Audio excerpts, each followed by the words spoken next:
Betapa terenyuhnya warganet melihat video seorang bayi tidur di dalam gerobak pecel lele saat ayahnya berdagang di malam hari. Belum lama ini, video yang memperlihatkan seorang anak di bawah 5 tahun tengah tertidur pulas di dalam gerobak.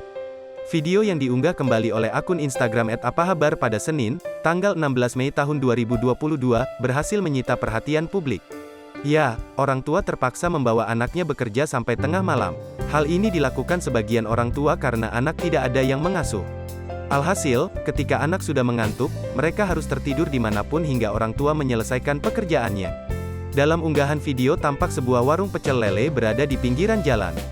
Si perekam video lantas menyorot sang ayah yang tengah menyiapkan makanan untuk pembeli. Sementara anaknya tertidur di dalam gerobak, persis di bawah peralatan serta bumbu masakan.